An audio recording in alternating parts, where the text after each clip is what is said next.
ఇప్పుడు వెళ్ళి దాన్ని విప్పి తోలుకొని రండి అంటాడు. అసలు దేవునికి ఆ గాడిద పిల్లకి సంబంధం ఏంటి? అసలు ఏంటి సంబంధం?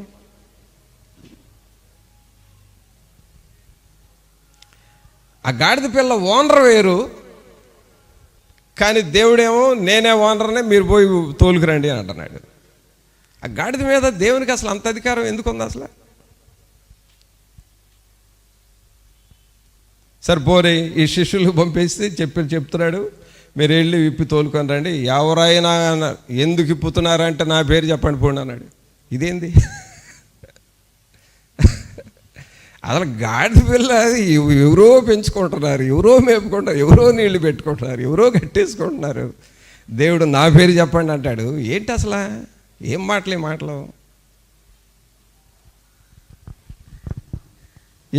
మాటలు? ఇదే గ్రహించాలి ప్రియరా. యేసుక్రీస్తు ప్రభు సర్వాధికారి. ఆమేన్. దేవునికి ఎంత అధికారం ఉందో తెలుసా? నీవు మేపుకునే పశువుల మీద దేవునికి అధికారం ఉంది. నువ్వు గ్రహించు. నీ ఆఫీసు మీద దేవునికి అధికారం ఉంది. నీ జాబు మీద దేవునికి అధికారం ఉంది. నీ ఇంటిలో ఉన్న డబ్బుల మీద దేవునికి అధికారం ఉంది. నీ ఇంటిలో ఉన్న బంగారం మీద దేవునికి అధికారం ఉంది. నీ పిల్లల మీద దేవునికి అధికారం ఉంది. నీ ఆరోగ్యం మీద దేవునికి అధికారం ఉంది. నీకు కలిగి ఉన్న సమస్తం మీద దేవునికి అధికారం ఉన్నది అన్న సంగతి నువ్వు మర్చిపోవద్దు.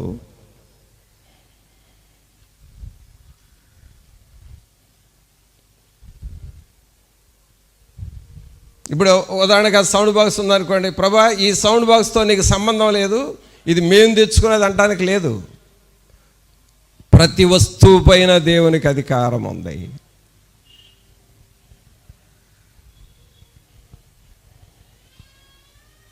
రెండవ విషయం ఏంటంటే, అక్కడ ఆ యజమానుడు కూడా విప్పుతూ ఉన్నప్పుడు ఇది ఎవరికి కావాల్సింది అని అంటే, దేవుడు తీసుకురమ్మన్నాడు అన్నాడు. ప్రభు తీసుకురమ్మన్నాడా? సరే ప్రభా, సరేనయ్యా తీసుకెళ్ళండి అని అంటున్నాడు. అంటే అక్కడ ఏంటంటే, ఆ owner himself obey to the word of God. ఆ గాడిద పిల్ల ఓనర్ కూడా దేవుని అధికారానికి లోబడ్డాడు.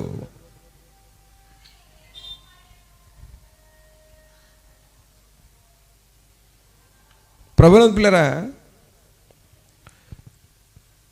నాకున్న సమస్తము మీద, నాకు ఉన్న ప్రతి వస్తువు మీద, నా గృహం మీద, నా వస్తువుల మీద, నా డబ్బుల మీద, నా బంగారం మీద, నాకున్న బండి మీద, నా వాహనాల మీద, నా జాబు మీద, నా శాలరీ మీద దేవునికి అధికారం ఉన్నది అన్నది నీకు తెలుసుకుంటే నీ అంతట నువ్వు దేవునికి లోబడతావు.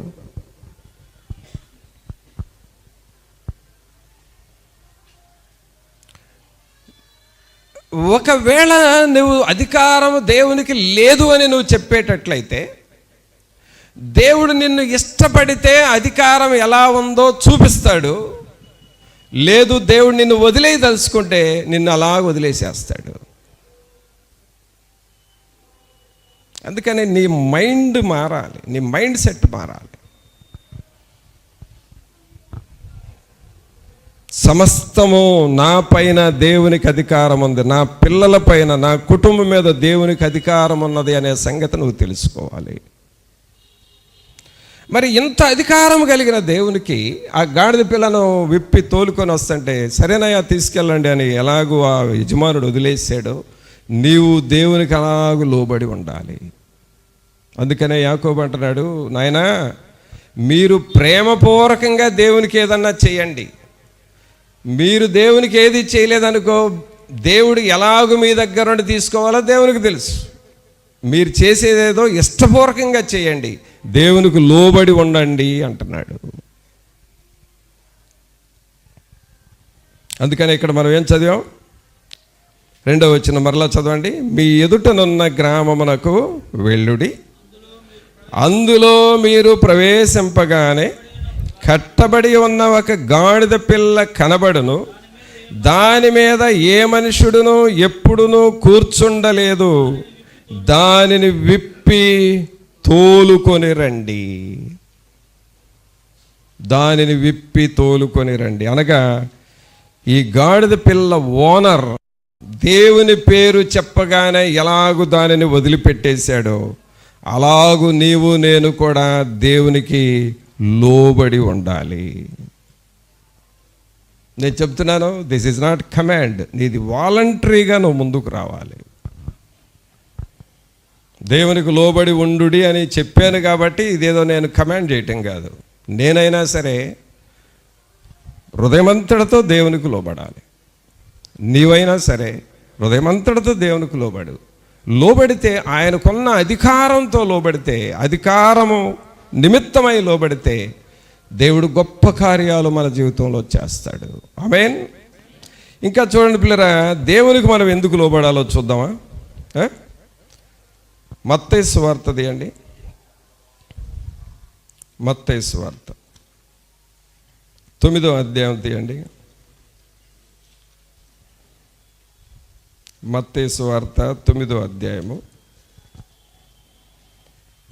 6వ వచనం చదువుదాం. అయినను పాపములు క్షమించుటకు భూమి మీద మనుష్య కుమారునికి అధికారము కలదని మీరు తెలుసుకొనవలెను అని చెప్పి ఆయన పక్షవాయువు గలవాని చూచి నీవు లేచి నీ మంచం ఎత్తుకొని నీ ఇంటికి పొమ్మని చెప్పగా వాడు లేచి తన ఇంటికి వెళ్ళెను. జనులు అది చూచి భయపడి మనుషులకిట్టి అధికారం ఇచ్చిన దేవుని మహిమపరచిరి. ఇక్కడ చూడండి 6వ వచనంలో చూస్తే, అయినను పాపములు క్షమించుటకు భూమి మీద మనుష్య కుమారునికి అధికారము కలదని మీరు తెలుసుకొనవలెను అని చెప్పి. ఇక్కడ మనం తెలుసుకోవాల్సింది ఏంటి అనంటే, మన పాపములను క్షమించే అధికారం దేవునికి మాత్రమే ఉంది. మానవుడి స్వభావం ఏమిటంటే పాపం చేసే స్వభావం. ఏ స్వభావం అండి? పాపం చేసే స్వభావం. దేవుని స్వభావం ఏంటంటే పాపాన్ని క్షమించే స్వభావం. ఇప్పుడు మనందరం నరకానికి వెళితే మంచిదా, పరలోకానికి వెళితే మంచిదా అని అడిగామనుకోండి, ఎక్కడికి వెళదామంటారు?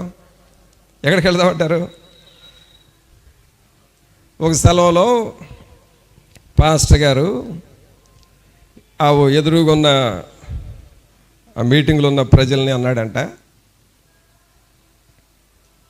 మీలో నరకానికి వెళ్ళాలి అనుకున్న వారందరూ దయచేసి లేచి నిలబడండి అన్నాడంట.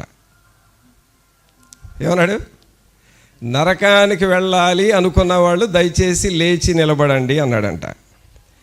ఈ ఫస్ట్ లైన్లో సంఘ పెద్ద ఒక ఆయన కూర్చున్నాడంట. కూర్చొని ఆయన ఒక్కడే లేచి నిలబడ్డాడంట. నిలబడి ఆ ప్రక్క వాళ్ళని చూసి, ఏమిరా మీకు అసలు బుద్ధి లేదా? ఇది వెనక వాళ్ళని అంటున్నాడంట, మీకు అసలు బుద్ధి లేదంటరా? పాస్టర్ గారు లేచి నిలబడండి అని అన్నాడు కదా, నేను ఒక్కడే నిలబడ్డా, మీరు ఒక్కడు నిలబడలేదు, ఏంట్రా లేవండ్రా అన్నాడంట. వాళ్ళందరూ నవ్వుతున్నారు. పాస్టర్ గారు అడిగాడంట, ఏం బాబు నరకానికి వెళదామని నిలబడ్డావా అనంటే, మీరు ఆ మాట అన్నారా? నిలబడండి అని అన్నావే, అప్పుడు నాకు మెలుగు వచ్చింది, అందుకు నిలబడ్డాను అన్నాడంట. అంతకుముందు సెంటెన్స్ అంతా వినపడలే ఆయనకి. నిలబడండి అని అన్న మాటకు మెలుగు వచ్చిందండి, అందుకు నిలబడ్డాను. లేదయ్యా నరకానికి వెళ్ళేవాడిని నిలబడండి. ఓహో అట్లయితే నాకు వద్దులేండి అని కూర్చున్నాడు. కాదనప్పులేరా, ప్రతి ఒక్కరూ పరలోకానికి వెళ్ళాలి. మరి నువ్వు పరలోకానికి వెళ్ళాలంటే ఏం క్షమించబడాలి? పాపాలు క్షమించబడాలి. నువ్వు చేసిన పాపాలు క్షమించబడాలంటే ఎవరు క్షమిస్తారు? యేసుక్రీస్తు ప్రభువుకు మాత్రమే అధికారం ఉంది. ఇప్పుడు నువ్వేం చేయాలి? మరి పరలోకానికి వెళ్ళాలంటే పాపాలు క్షమించమని అడగాలి. పాపాలు క్షమించమని అడిగితే ఆయన నిన్ను క్షమించాలి. క్షమించిన తర్వాత నిన్ను పరలోకానికి చేర్చాలి. మరి నిన్ను పరలోకానికి చేర్చాలంటే అధికారం ఎవరికి ఉంది? యేసుక్రీస్తు ప్రభువుకి ఉంది. మరి నువ్వేం చేద్దాం ఇప్పుడు? దేవునికి లోబడతావా లేదా? మరి అందుకోసమన్నా లోబడాలిగా దేవునికి. చెప్పండి, దేవునికి లోబడకుండా పరలోకం వెళ్ళే మార్గం ఏమైనా ఉందేమో ఆలోచన చేయండి. ఏమనుంది అక్కడ? చదవండి 6వ వచనం. అయినదో పాపములు క్షమించుటకు భూమి మీద మనుష్య కుమారునికి అధికారము కలదని మీరు తెలుసుకొనవలెను అని చెప్పి ఆయన పక్షవాయువు గలవాని చూచి నీవు లేచి నీ మంచం ఎత్తుకొని నీ ఇంటికి పొమ్మని చెప్పగా వాడు లేచి తన ఇంటికి వెళ్ళెను. జనులు అది చూచి భయపడి మనుషులకిట్టి అధికారం ఇచ్చిన దేవుని మహిమపరచిరి. కావున ప్రభువుని పిల్లరా, దేవునికి నువ్వు ఎందుకు లోబడాలంటే నీ పాపాలని క్షమించే అధికారం దేవునికి ఉంది. ఎప్పటికైనా నువ్వు పాపాలు క్షమించు ప్రభు అని అడగాల్సిందేగా. అడగకుండా నువ్వు బ్రతకలేవు. ఎప్పటికీ ఏ రోజుకైనా సరే నా పాపాలు క్షమించయ్యా, నేను చేసిన పాపాలు ఘోరమైన పాపాలు, నన్ను క్షమించు, నన్ను పరలోకానికి తీసుకో, నరకానికి వెళ్ళనివద్దు అని ఏదో ఒక రోజున నువ్వు ప్రార్థన చేస్తావు. ఆ రోజునైనా దేవుడు నీకు కావాలి. అందుకే యాకోబు గారు అంటున్నాడు, చదవండి యాకోబు రాసిన పత్రిక, యాకోబు రాసిన పత్రిక తీయండి. మొదటగా చెప్పుకున్న వాక్యము 4వ అధ్యాయం, యాకోబు రాసిన పత్రిక 4వ అధ్యాయము 7వ వచనం. కాబట్టి దేవునికి లోబడి ఉండుడి, అపవాదిని ఎదిరించుడి, అప్పుడు వాడు మీ యొద్ద నుండి పారిపోను. దేవునికి లోబడండి. ఎందుకు లోబడాలంటే రోగాల మీద దేవునికి అధికారం ఉంది, అందుకు నువ్వు లోబడాలి. దేవునికి నువ్వు ఎందుకు లోబడాలి అనంటే నీ జీవితాలని మార్చే అధికారం, నీ స్థాయిని, నీ లైఫ్ స్టైల్ని మార్చి ఉన్నత స్థాయిలో పెట్టే అధికారం దేవునిలో ఉంది. అందుకు నువ్వు దేవునికి లోబడాలి. ప్రస్తుతానికి నీ జీవితం చాలా సామాన్యమైనది కావచ్చు, నువ్వు దేవునికి లోబడితే గొప్ప వ్యక్తిగా మారతావు. అందుకు నువ్వు దేవునికి లోబడాలి. అలాగే దేవునికి ఎందుకు లోబడాలి అనంటే సైతాను శక్తులు, దురాత్మ శక్తులు మన మీద పని చేయకుండా ఉండాలి అనంటే నువ్వు దేవునికి లోబడి ఉండాలి. అలాగే మనం దేవునికి ఎందుకు లోబడాలంటే నీకు కలిగి ఉన్న సమస్తము మీద దేవునికి అధికారం ఉంది.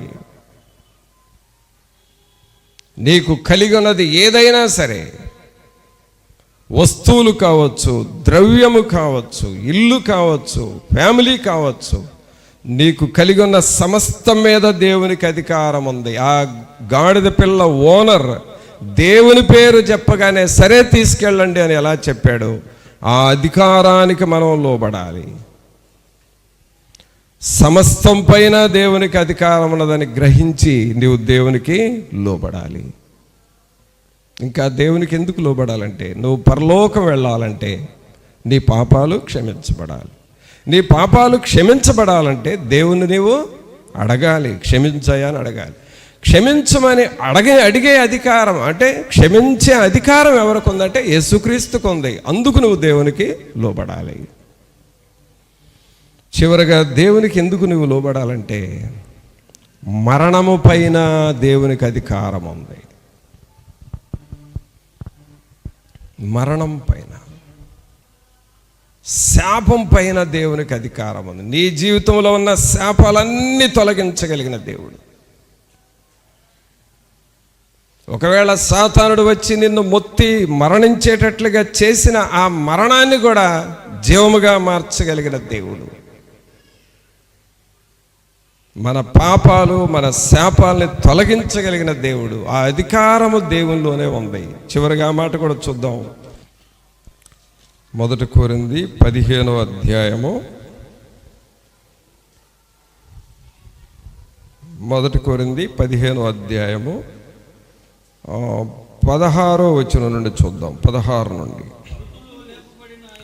మృతులు లేపబడని ఎడల క్రీస్తు కూడా లేపబడలేదు. క్రీస్తు లేపబడని ఎడల మీ విశ్వాసము వ్యర్థమే, మీరింకనూ మీ పాపములలోనే ఉన్నారు. తర్వాత 15వ వచనం కూడా చదివితే, దేవుడు క్రీస్తును లేపెనని ఆయనను గూర్చి మేము సాక్ష్యము చెప్పి ఉన్నాము కదా. మృతులు లేపబడని ఎడల దేవుడు ఆయనను లేపలేదు గనుక మేము దేవుని విషయమై అబద్ధ సాక్షులముగా అగపడుచున్నాము. చూడండి, ఇక్కడ ఏమంటున్నాడంటే దేవుడు క్రీస్తుని ఎలాగూ లేపాడో మిమ్ములను కూడా దేవుడు అలాగూ లేపుతాడు. ఇందుకు మేము సాక్షులం. క్రీస్తు ప్రభు లేచాడు కాబట్టి మేము ఆయన లేచినాడు అని చెప్పాం. అంటే మరణాన్ని జయించాడు కాబట్టి మరణాన్ని జయించాడని చెబుతూ ఉన్నాం. ఆయన మరణాన్ని జయించే అధికారం ఉంది కాబట్టి మీకు కూడా మరణాన్ని జయించే అధికారం దేవుడు ఇస్తున్నాడు. అంటే దేవునికి ఉన్న అధికారం ఏంటంటే మరణము పైన అధికారం ఉన్నది. ఆమేన్. మరి ఇప్పుడు చెప్పండి పిల్లరా, ఇంత అధికారము కలిగిన దేవుడు, సర్వాధికారి, రోగాల మీద, శాపాల మీద, పాపాల మీద, దయ్యాల మీద, సమస్తం పైన అధికారము కలిగిన దేవుడు. కాకపోతే దేవుడు అనేది ఏంటంటే పోలీసోళ్ళలాగా నువ్వు గనక ఇలా చేసేవో నీకు శిక్షిస్తానని దేవుడు చెప్పడం. ఇంత అధికారం కలిగిన దేవుడు, నువ్వు వాలంటరీ సర్వీస్ లాగా నీ అంతట నువ్వు దేవునికి లోబడితే నీ క్షేమం. ఎంత అధికారం కలిగిన దేవుడు అని నాకు అర్థమైందయా. నేను నిన్ను సేవిస్తాను, నేను నీకు లోబడతాను, నేను నీకు సరెండర్ అవుతున్నాను, నా జీవితాన్ని నీకు అర్పిస్తున్నాను. ఇదిగో దేవా నా జీవితం, ఆపాదమస్తకం నీకంకితం. ఇదిగో దేవా నా జీవితం, ఆపాదమస్తకం నీకంకితం. శరణం నీ దివ్య శరణం, శరణం నీ దివ్య శరణం, శరణం నీ దివ్య శరణం, శరణం నీ దివ్య శరణం.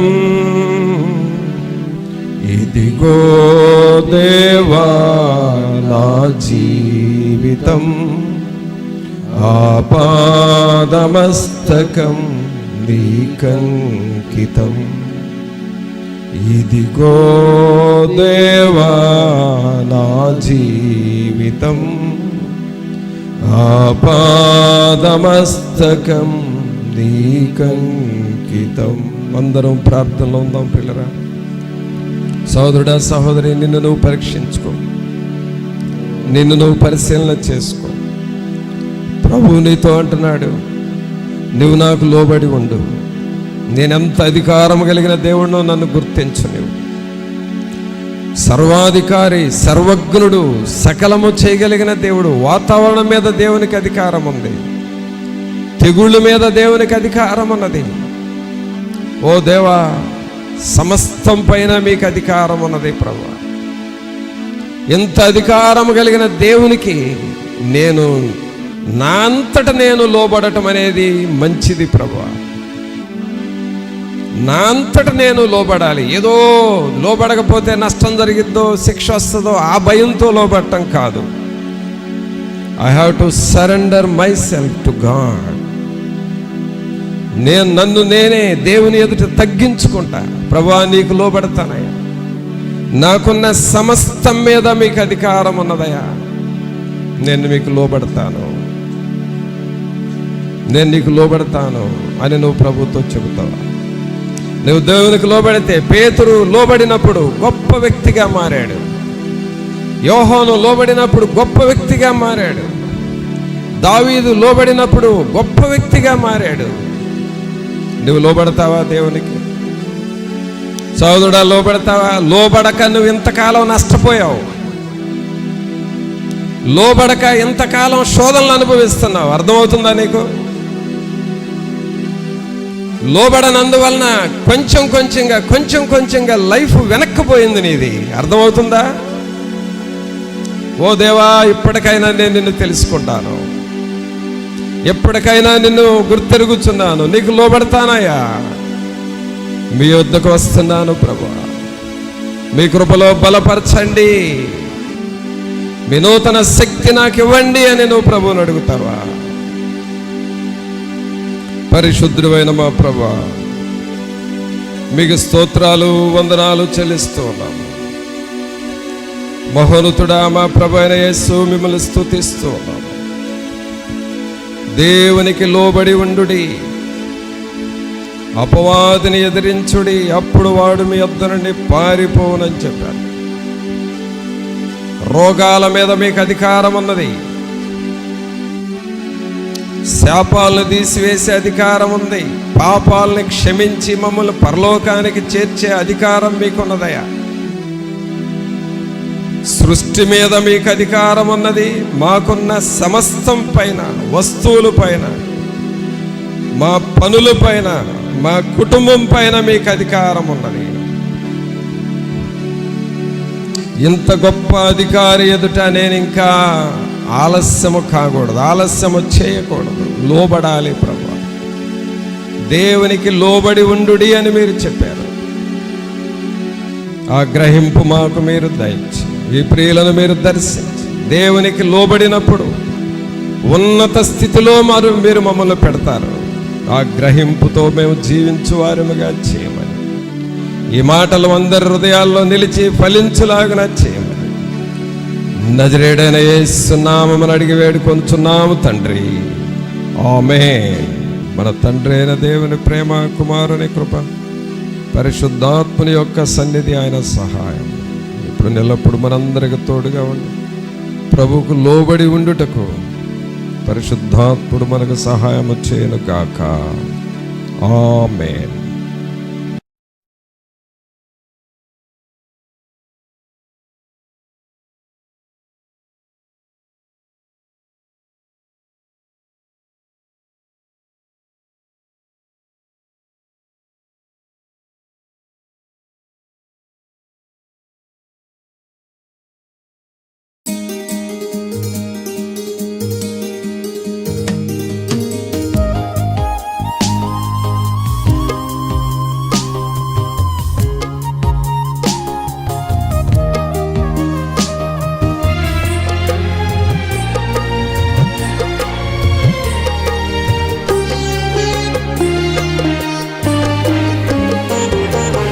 చూపించుము నా నాయకా, చూపించుము నీ కలువరి దారి, ప్రకటింతును నీ సువార్తను, ప్రకటింతును నీ సువార్తను, సదా నిలిచెదా నీ పాద సేవలో, సదా నిలిచెదా నీ పాద సేవలో, నడిపించుము నా నాయకా, చూపించుము నీ కలువరి దారి.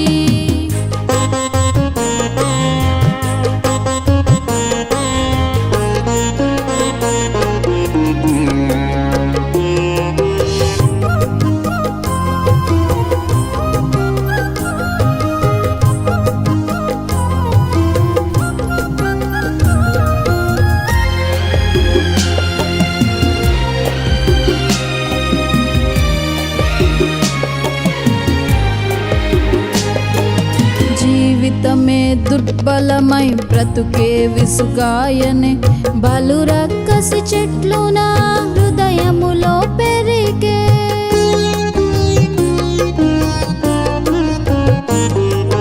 జీవితమే దుర్బలమై బ్రతుకే విసుగాయనే, బలు రక్కసి చెట్లు నా హృదయములో పెరిగే. బీడైన ఈ నేల షారోన్ వలె మారులా, బీడైన ఈ నేల షారోన్ వలె మారులా, ఎడారిలో ఓయాసిసుల ఊటగా నుంచుము, ఎడారిలో ఓయాసిసుల ఊటగా నుంచుము, నడిపించుము నా నాయకా, చూపించుము నీ కలువరి దారి.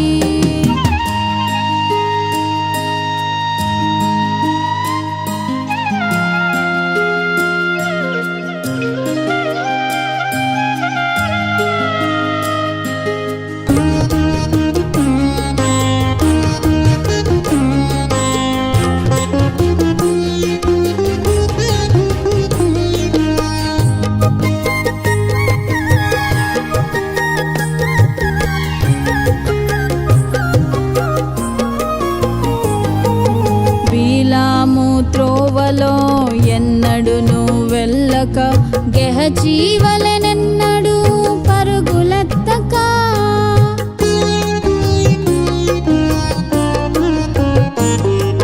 బీలాము త్రోవలో ఎన్నడును వెళ్ళక గెహజీవలెనెన్నడూ పరుగులెత్తక కయ్యను వలనేను కయ్యమునకు పోక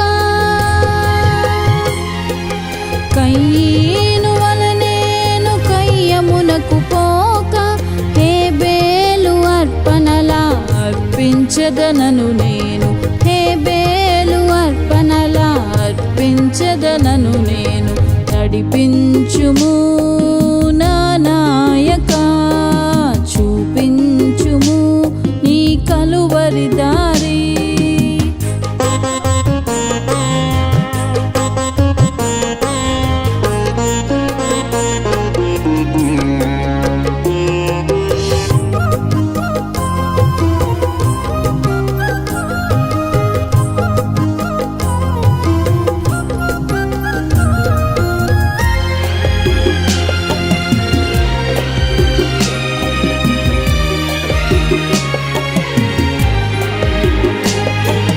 మందగిలిన బంగారము వలెనేను కాక మేలిమి బంగారము వలె పుటము వేయుము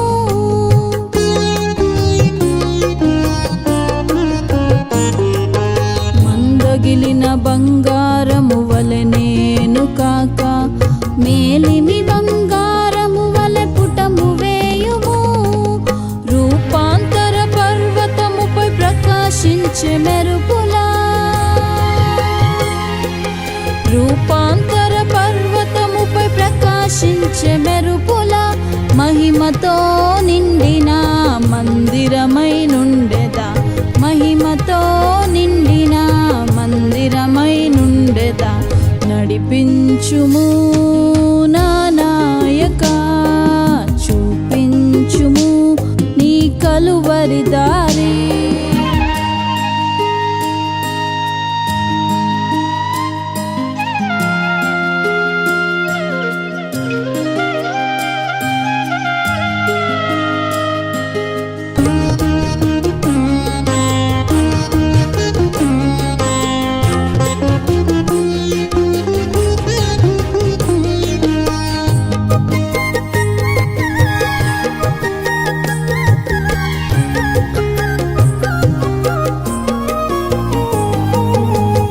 ఎదుట నేను పాపమును చేయక నీ ధర్మ విధులను నా మనసులో నుంచుము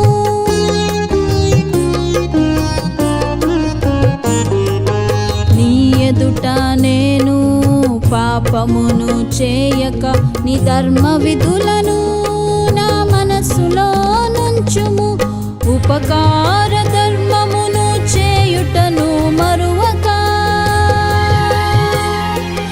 ఉపకార ధర్మమును చేయుటను మరువక శాలేము రాజాని కొరకైనే సాగెదా శాలేము రాజాని కొరకైనే సాగెదా నడిపించుము నా నాయక చూపించుము నీ కలువరి దారి ప్రకటింతును నీ సువార్తను ప్రకటింతును నీ సువార్తను సదా నిలిచెదా నీ పాద సేవలో సదా నిలిచెదా నీ పాద సేవలో నడిపించుము